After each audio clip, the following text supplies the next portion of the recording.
നമസ്കരിക്കുന്ന എല്ലാവരെയും തുടരുമെങ്കിൽ കാദ്യാനികളെയും മറ്റും തുടരുമെന്നാണ് എന്റെ ചോദിച്ചത്. ചോദ്യം ഇങ്ങോട്ട് ചോദിക്കാൻ പാടില്ല എന്ന് നേരത്തെ ചോദിച്ച ആൾക്കാരാണ് ഇപ്പൊ ചോദിച്ചു തുടങ്ങിയത്. അപ്പോ അത് നന്നായി വരുന്നത് മോഡറേറ്റർ മാത്രമേ ചോദ്യം ചോദിക്കാൻ പാടുള്ളൂ. ചോദിക്കാൻ പാടില്ല എന്ന് പറഞ്ഞാൽ ചോദ്യം ചോദിക്കും. അവിടെ ഞങ്ങൾക്ക് പ്രശ്നമില്ല. നിങ്ങൾ ഏത് ചോദ്യം കാദ്യാനികളെ സംബന്ധിച്ചിടത്തോളം പ്രവാചക തിരുമേനി പിന്നെ അന്ത്യപ്രവാചകനാണ് എന്ന് അംഗീകരിക്കാത്തതുകൊണ്ട് തന്നെ ആ പ്രവാചകത്വത്തിൽ നിഷേധിച്ച ആസുകളാണ് അവർ. അതുകൊണ്ടാണ് അവർ തുടരാത്തത്. അവർ പ്രവാചകത്വത്തെ നിഷേധിച്ചു അല്ലെങ്കിൽ ആ പ്രവാചകത്തിന്റെ പിന്നെ പൂർത്തീകരണത്തെ നിഷേധിച്ച് അവർ പുതിയ പ്രവാചകൻ വിശ്വസിക്കുന്നു. പുതിയ ഒരു പ്രവാചകൻ വിശ്വസിക്കുന്ന ആളുകൾ അംഗീകരിപ്പോൾ നിങ്ങൾ ചെയ്യാറില്ല. മാത്രമല്ല കാദ്യാനികൾ തിരിച്ചറിയാൻ ആ പയ്യനത്തിന് മനസ്സിലാവും, ആ പേരത്തിന് മനസ്സിലാവും. അത് കണ്ടില്ല. എന്നാൽ സാധാരണ മുസ്ലിം പള്ളികളിൽ കയറിയിട്ട് ഇമാമിനോട് നിങ്ങൾ ചെക്ക് ചെയ്യാറുണ്ടോ, നിങ്ങൾ മുസ്ലിംസാണോ ചോദിക്കാറില്ല. നമസ്കരിക്കുന്നവരെ തുടരാൻ നയം അത് യാതൊരു മാത്രമല്ല. പിന്നെ ഇവരെ കൊല്ലുന്ന വിഷയം മറ്റൊക്കെയാണ്. ഈ കൊല്ലുന്ന വിഷയം ഭരണകൃത്യം നടപ്പിലാക്കിയെന്നാണ്. കാരണം ഞങ്ങൾ ഇസ്ലാമിക്കാൻ വേണ്ടി നിങ്ങൾ പഠിച്ചിട്ടുണ്ടല്ലോ, അതുകൊണ്ട് പക്ഷേ ഞങ്ങൾ ഭയപ്പെടേണ്ട അടുത്ത നടപ്പിലാക്കുന്നില്ല, അത് ഭയപ്പെടേണ്ടതില്ല. പിന്നെ ഉമർ മൗലവിയുടെ ഈ അഭിപ്രായത്തെ, ഉമർ മൗലവിയുടെ അനുഭവത്തിന്റെ അടിസ്ഥാനത്തിലുള്ള അഭിപ്രായത്തെ അദ്ദേഹം മാത്രമല്ല പറഞ്ഞത് മറ്റുള്ളവർ പിന്താങ്ങിയെന്നാണ്. പിന്താങ്ങിയവരും മുമ്പ് കാലത്ത് മുസ്ലിയാക്കളായിരുന്നു. പി കെ മുസ്താ മൗലവിയും പി ജയ്ദ് മൗലവിയൊക്കെ മുസ്ലിയാക്കന്മാരായിരുന്നു. ആ മുസ്ലിയാക്കന്മാരായിരുന്ന ആളുകൾ അവർക്ക് അനുഭവത്തിന്റെ അടിസ്ഥാനത്തിൽ ഇവർ ജീവിക്കുന്ന കാര്യത്തെ അംഗീകരിക്കുന്നത് മാത്രമാണ്. എന്നാലും ഞാൻ ഒന്നുകൂടി എടുത്തു പറയുന്നു, ഞങ്ങൾക്ക് ഈ അനുഭവം ഇപ്പോൾ കിട്ടുന്നത് മറുപക്ഷത്തുള്ള ആളുകളിൽ നിന്നാണ്. അവർ ചെറുപ്പ് ചെയ്യാമെന്ന് വാദിക്കുന്നുവെങ്കിൽ അവരെ ഞങ്ങൾ തുറന്നവരിക്കില്ല. ചെറുപ്പ് ചെയ്യാമെന്ന് വാദിക്കാത്ത മുസ്ലിങ്ങളായി അംഗീകരിക്കപ്പെടുന്ന ലാ ഇലാഹ ഇല്ലല്ലാഹ് മുഹമ്മദ് റസൂലുള്ളാഹിനെ അംഗീകരിക്കുന്ന ആളുകളെ ഞങ്ങൾ അംഗീകരിക്കും. ഞങ്ങൾ അവരെ തുറന്നവരിക്കും.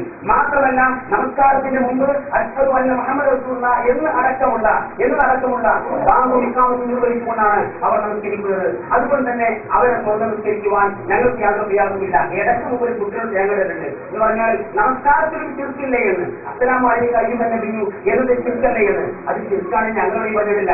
ഞങ്ങളുടെ പേരിൽ ഇല്ലാത്ത വാദം ആരോപിച്ചിട്ട് അതിന് മറുപടി കണ്ടെത്തുവാനുള്ള പുതിയ ലൈനാണ് പോകുന്നത്. അസ്സലാമു അലൈക്കും അയ്യുഹൻ നബിയു എന്ന നമസ്കാരത്തിലുള്ള പ്രയോഗം മരിച്ചുപോയ മഹാത്മാക്കളെ വിളിച്ചു പ്രാർത്ഥിക്കലാണ് എന്നോ സഹായം തരലാണ് എന്നോ ഉത്തരം തരലാണ് എന്നോ എവിടെയും വഴിവെച്ചിട്ടില്ല. അതിന്റെ അർത്ഥം പോലും അതല്ല. അത് അങ്ങോട്ട് രക്ഷയുണ്ടാവട്ടെ എന്ന് ആശംസിക്കലാണ്, അല്ലെങ്കിൽ അവർക്ക് വേണ്ടി പ്രാർത്ഥിക്കലാണ് എന്നല്ലാതെ അവരോട് പ്രാർത്ഥിക്കലല്ല. മരിച്ചുപോയവർക്ക് വേണ്ടി പ്രാർത്ഥിക്കുന്നത് ഇസ്ലാമിലെല്ലാം മുജാഹിദുകളിലല്ല, പക്ഷേ മരിച്ചവരോട് പ്രാർത്ഥിക്കുന്നത് ഇസ്ലാമിലാണ്. അതുകൊണ്ട് മുജാഹിദുകളിലാണ്. ഇവിടെ നമസ്കാരത്തിൽ മരിച്ചവരോടുള്ള ഒരു പ്രാർത്ഥനയില്ല. മരിച്ചവർക്ക് വേണ്ടിയുള്ള പ്രാർത്ഥനയാവാം, അത് ഇസ്ലാമിലല്ല. മക്കൾ മാതാപിതാക്കൾക്ക് വേണ്ടി അവരുടെ മരണശേഷവും പ്രാർത്ഥിക്കാം. ആ പ്രാർത്ഥന ഗുണകരമാണ്, അത് അനുവദനീയമാണ് എന്ന് പ്രധാനമന്ത്രി പഠിക്കുന്നത്. എങ്കിൽ നമസ്കാരത്തിൽ പോലും മരണപ്പെട്ട ആളുകൾക്ക് വേണ്ടി പ്രാർത്ഥനയുണ്ടെങ്കിൽ ഞങ്ങളല്ല. എന്നാൽ മരണപ്പെട്ടവരോട് അതിൽ പ്രാർത്ഥനയുണ്ട് എന്ന് സമർപ്പിക്കുവാനാണെങ്കിൽ ശ്രമിച്ചാൽ അതിന് മറുപടി ഉണ്ടാവുകയും ചെയ്യും. അതിനാൽ ഞങ്ങൾ പറയുന്നു, ചെറുക്കില്ലാത്ത നമസ്കാരങ്ങളെ, കുഫറില്ലാത്ത നമസ്കാരങ്ങളെ ഞങ്ങൾ കണ്ടാൽ ഞങ്ങൾ അവരെ തുറന്നവർക്ക്. ഇത് മാത്രമല്ല, ഇത് അനുവദനീയമാണെന്ന് ചോദ്യം നമ്മളോടാണ്. നമുക്ക് അത് അനുവദനീയമാണ്, നമുക്ക് അതിൽ പ്രതിഫലമുണ്ട് എന്ന വിശ്വാസമുണ്ട്. പിന്നെ ബാക്കികൾക്ക് ബേജാറെന്താ നമുക്ക് മനസ്സിലായില്ല. നമ്മുടെ നമസ്കാരം അപകടത്തിലാവുമോ പ്രയാസത്തിലാവുമോ എന്ന ബേജാറ് മറുപടി ഉണ്ടാകാൻ എന്തുകൊണ്ടാണെന്ന് മനസ്സിലായിട്ടില്ല. അത് അവർ തന്നെ വ്യക്തമാക്കിയാൽ നന്നായിരിക്കും. ബേജാറ് ഈ കുടുംബത്തിലാണ്. ഈ കുടുംബമാണ് ചോദ്യം ചോദിക്കുന്നത്. കുടുംബത്തിന്റെ പ്രതിനിധിയായി വന്ന മോഡറേറ്ററാണ് ചോദ്യം ചോദിക്കുന്നത്. ഞങ്ങൾക്കൊരു ബേജാറില്ല, ഞങ്ങൾക്ക് യാതൊരു ബേജാറില്ല. അപ്പൊ പറഞ്ഞതിൽ ആകെക്കൂടി എന്താണ്? അസ്സലാമു അലൈക്കും അയ്യുഹൻ നബിയു എന്ന് പറഞ്ഞത് മരിച്ചവർക്ക് വേണ്ടിയുള്ള പ്രാർത്ഥനയാണെന്ന് ചിന്തിക്കില്ലാണ്. ഞാൻ ചോദിക്കട്ടെ, മരിച്ചവർ കേൾക്കുമെന്ന് വിശ്വസിക്കാൻ നിങ്ങളുടെ പറഞ്ഞത് എന്താണ്? മരിച്ചവർ കേൾക്കുമെന്ന് വിശ്വസിക്കാൻ നിങ്ങളുടെ വാദപ്രകാരം എന്താണ്? അല്ലാഹുവിന്റെ റസൂൽ കേൾക്കുകയില്ല എന്ന് വിശ്വസിച്ചുകൊണ്ടാണോ അസ്സലാമു അലൈക്കും അയ്യുഹൻ നബിയു ഓ നബിയെ എന്ന് വിളിക്കുന്നത്? അല്ലാഹുവിന്റെ റസൂൽ കേൾക്കുമെന്ന് വിശ്വസിച്ചുകൊണ്ട് തന്നെയാണ്. അവ മരിച്ച പ്രവാചകൻ കേൾക്കുമെന്ന വിശ്വാസം ഈ അസ്സലാമു അലൈക്കും അയ്യുഹൻ നബിയു എന്ന് വിളിക്കുന്ന വ്യക്തിക്കുണ്ട്. അങ്ങനെ വിശ്വസിച്ചുകൊണ്ട് തന്നെയാണ് ചോദിക്കുന്നത്. നിങ്ങളുടെ വാദപ്രകാരം അത് ചുരുക്കാണ്. ഇനി ഞാൻ ചോദിച്ചു, ഞാൻ ഇദ്ദേഹം പറഞ്ഞു, പിന്നെ ഞാൻ ചോദ്യങ്ങൾ ചോദിക്കുന്നതാണ്. ഞാൻ എന്റെ കഴിഞ്ഞ മകരത്തിന് മുമ്പുള്ള വിശദീകരണത്തിൽ പറഞ്ഞിരുന്നു കുടുംബത്തോട് ചോദിച്ചുകൊണ്ട്. ഇവിടെ ചോദ്യം ഉന്നയിക്കേണ്ടത് മോഡറേറ്റർ, ഞാനോ മൗലവിയുമല്ല. ചോദ്യങ്ങൾ ഉന്നയിക്കാൻ കുടുംബത്തിലുള്ള സംശയമാണ്. ലോകത്തുള്ള എല്ലാ സംശയങ്ങളും ചോദിക്കാനല്ല ഈ സദസ്. ഈ കുടുംബത്തിലുള്ള സംശയങ്ങൾ ചോദിക്കാൻ അത് ചോദിക്കേണ്ടത് മോഡറേറ്ററാണ്. പക്ഷേ മൗലവി നിരന്തരം ആ നിയമം ലംഘിച്ചതുകൊണ്ട് നിരന്തരം ലംഘിച്ചതുകൊണ്ട് ഞാനും ലംഘിക്കാൻ നിർബന്ധിതനാണ് എന്ന് പറഞ്ഞ് കുടുംബത്തോട് ക്ഷമ ചോദിച്ചുകൊണ്ടാണ് ഞാൻ ചോദ്യങ്ങൾ ഉന്നയിക്കാൻ തുടങ്ങിയത്. നിങ്ങൾ ഇങ്ങോട്ട് ഉന്നയിക്കുമ്പോൾ എനിക്ക് ഉന്നയിക്കാതിരിക്കാൻ പറ്റില്ല. അതുകൊണ്ട് ഞാൻ പറയുന്നു, ഇപ്പോൾ പറഞ്ഞിട്ടുള്ളത് എന്താണ്? നിസ്കാരത്തിൽ ചുരുക്കുണ്ടെങ്കിൽ തുടരാൻ പറ്റുന്നതാണ്. അപ്പൊ ചുരുക്കില്ലാത്ത നിസ്കാരം ചുരുക്ക് ചെയ്യുന്നവർ നിസ്കരിച്ചാലും തുടരാൻ പറ്റും. ഇതെവിടെയാണുള്ളത് സുഹൃത്തുക്കളെ? ഇതെന്ത് വിശ്വാസമാണ്? ഇസ്ലാമിൽ ഇങ്ങനെ ഒരു വിശ്വാസമുണ്ടോ? യാ നോക്ക് യാ മുഹിയദ്ദീൻ അബ്ദുൽ ഖാദിർ ജീലാനി എന്ന് മരിച്ചുപോയ മുഹിയദ്ദീൻ ശൈഖിനോട് സഹായം ചോദിക്കൽ ശിർക്കാണ് എന്ന് നിങ്ങൾ പറയുന്നു. ആ ശിർക്ക് ചെയ്യുന്നവനാണ് ഞാൻ. നിങ്ങളുടെ ഭാഷയിലുള്ള ആ ശിർക്ക് ചെയ്യുന്നവനാണ് ഞാൻ.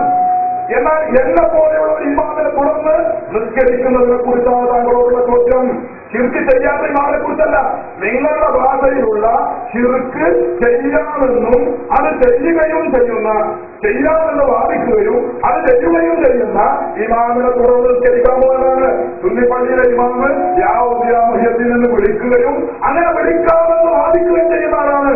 അയാളെ തുടർന്ന് നിസ്കരിക്കാൻ പറ്റുമെന്നാണ് ചോദ്യം. പിന്നെ പറഞ്ഞത് ഖാദിയാനിന്റെ പള്ളി തിരിച്ചറിയുന്നതാണ്, സുന്നിന്റെ പള്ളി തിരിച്ചറിയില്ല, അതുകൊണ്ട് ഞങ്ങൾ കുടുങ്ങിയിട്ടാണ് തുടരുന്നതെന്നുള്ളതാണ്. ആകെ ഉത്തരത്തിലെ ആകെ തുകപ്പാടാണ്. സുന്നിപ്പള്ളി തിരിച്ചറിയില്ല, ഖാദിയാനിപ്പള്ളി തിരിച്ചറിയും. ഖാദിയാനിപ്പള്ളിക്ക് എന്താണ് കൊമ്പുണ്ടാവും, ഇത് മനസ്സിലാക്കണം. എങ്ങനെയാണ് തിരിച്ചറിയുന്നത്? എന്നാൽ അങ്ങനെയാണ് സുന്നിപ്പള്ളി മുമ്പിലുണ്ടാവും നേരത്തെപ്പറ്റി. അവിടെ മനസ്സിലാവും ഇത് സുന്നിപ്പള്ളിയാണ്. എന്നാൽ ആ നേരത്തെപ്പറ്റിയുള്ള പള്ളിയിൽ നിങ്ങൾ ഇമാമെ തുടരില്ലേ? നേരത്തെപ്പറ്റിയുള്ള സുന്നിയുടെ പള്ളിയിൽ നിങ്ങൾ ഇമാമെ തുടരാറില്ലേ? തീർച്ചയായിട്ടും തുടരാറുണ്ട്. നിങ്ങൾ തുടരാറുണ്ട്. ഈ മാത്രമല്ല, ഇഖാമത്തിന് മുമ്പ് അല്ലാഹുമ്മ സ്വല്ലി അലാ മുഹമ്മദ് എന്ന സ്വലാത്തുകൾ വിദേശാണ് എന്നാണ് നിങ്ങളുടെ വാദം. അല്ലാഹുമ്മ സ്വല്ലി അലാ മുഹമ്മദ് എന്ന് സ്വലാത്ത് ചൊല്ലിക്കൊണ്ട് ഇഖാമത്ത് കൊടുക്കാൻ വിദേശാണ് എന്നാണ് നിങ്ങളുടെ വാദം. ഈ വിഷയത്തിൽപ്പെട്ടതല്ലെങ്കിൽ ഞാൻ ഉദാഹരണത്തിന് വേണ്ടി സൂചിപ്പിക്കുകയാണ്. അങ്ങനെയാണെങ്കിൽ ഇമാമ അല്ലെങ്കിൽ മുഅദ്ദിൻ അല്ലാഹുമ്മ സ്വല്ലി അലാ മുഹമ്മദ് എന്ന് പറഞ്ഞ് ഇഖാമത്ത് കൊടുക്കുമ്പോൾ തന്നെ മനസ്സിലാവുന്ന സുന്നിപ്പള്ളിയാണ്. അപ്പോൾ അറിഞ്ഞുപോകണ്ടേ? എന്നിട്ടും നിങ്ങൾ മുശ്രിക്കായ സുന്നികളോട് തന്നെ തുടർന്ന് നിസ്കരിക്കുന്നു. കൊല്ലൽ നിർബന്ധമാണെന്ന് നിങ്ങൾ വിശ്വസിക്കുന്ന, പിന്നെ അതുപോലെ തന്നെ കാഫിറുകളാണെന്ന് നിങ്ങൾ വിശ്വസിക്കുന്ന, മുശ്രിക്കുകളാണെന്ന് നിങ്ങൾ വിശ്വസിക്കുന്ന അവരോട് തന്നെ നിങ്ങൾ തുടർന്ന് നിസ്കരിക്കുന്നു. സുഹൃത്തുക്കളെ, പിന്നെ ഇദ്ദേഹം പറഞ്ഞ ഒരു കാര്യം ആവർത്തിച്ച് നിങ്ങൾ ശ്രദ്ധയ്ക്ക് വേണ്ടി ഓർമ്മപ്പെടുത്തുന്നു. നിസ്കരിക്കുന്നത് ആരാണെങ്കിലും തുടരുന്നതാണ്. അപ്പൊ കാദിയാനാണെങ്കിലും തുടരും, ശേഖരനാണെങ്കിലും തുടരും. പിന്നെ കാദിയാനി നബി സല്ലല്ലാഹു അലൈഹി വസല്ലമയുടെ അന്ത്യപ്രവാചകത്വം നിഷേധിക്കുന്നത് കൊണ്ട് തുടരുകയാണ്. അതിലേറെ വലിയ കാര്യമല്ലേ ശിർക്ക് ചെയ്യാനുള്ളത്? അന്ത്യപ്രവാചകത്വം നിഷേധിക്കുക എന്നതിനാണ് വലിയ കുറ്റമല്ലേ? അല്ലെങ്കിൽ അതിനേറെ ഗൗരവമുള്ളതല്ലേ ശിർക്ക് ചെയ്യുവാനുള്ളത്? ആ ശിർക്ക് കുതുബിയത്തിലൂടെ 10,000 വട്ടം ചെയ്യുന്നവരല്ലേ നിങ്ങൾ പറയുന്നു യാതൊരു മുഹീത്തിനോട് 1000 വട്ടം കാഫറാവുന്നത്, 4 വട്ടം കാഫറാവുന്നത്. അപ്പൊ 1000 വട്ടം വിട്ടാൽ 4000 വട്ടം കാഫറല്ലേ? അങ്ങനെ 4000 വട്ടം കാഫറായിട്ട് സുബൈ നിസ്കരിക്കുന്ന ഇമാമിനെ നിങ്ങൾ തുറന്ന് നിസ്കരിക്കുന്നില്ലേ? 4000 വട്ടം കാഫറായിട്ട് രാത്രി എന്നിട്ട് സുബൈക്ക് പോയിട്ട് പോത്തിനടക്കുന്ന ആ പോത്തിന്റെ ഇറച്ചി ചൂടാറുന്നതെന്ന് നിങ്ങൾ തിന്നുന്നില്ലേ? മുശ്രിക്കായ മല്ലാക്ക കുതുബിയത്ത് 4000 വട്ടം കാഫറായിട്ട് ആ മുശ്രിക്കായ മല്ലാക്ക അടുത്തത് മുജാഹിദുകൾ തിന്നും. അത് തിന്നുന്നില്ലേ എന്ന് ഞാൻ ചോദിക്കുമ്പോൾ അതിനുള്ള മറുപടി വളരെ രസകരമാണ്. മൗലവിയുടെ ഭാഗത്തുനിന്നുള്ള വിഷയത്തിൽ ഞാൻ പ്രതീക്ഷിക്കുകയാണ്. അപ്പൊ ചുരുക്കത്തിൽ സുഹൃത്തുക്കളെ, കാഫിർ നിസ്കരിച്ചാലും അതുപോലെ തന്നെ ഖാദിയാൻ നിസ്കരിച്ചാലും ശേഖരം നിസ്കരിച്ചാലും അതിന് ശിർക്കില്ലെങ്കിൽ തുടർന്നാണ്. അത് ഇസ്ലാമിനല്ല.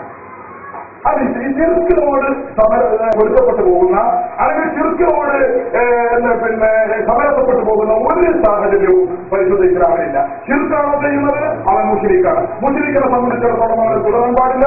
ശിർക്ക് ചെയ്യുന്നവനെ തുടരാൻ പാടില്ല. ശിർക്ക് ചെയ്യുന്നവനെ തുടർന്ന നിസ്കാരം സഹിയാവുകയുമില്ല. ഇവിടെയാണെങ്കിലോ സുന്നികൾ ചെയ്യുന്നത് ശിർക്കാണെന്ന് വിശ്വസിക്കുകയും ആ സുന്നികളെ തുടർന്ന് നിസ്കരിക്കുകയും ചെയ്യുന്നു.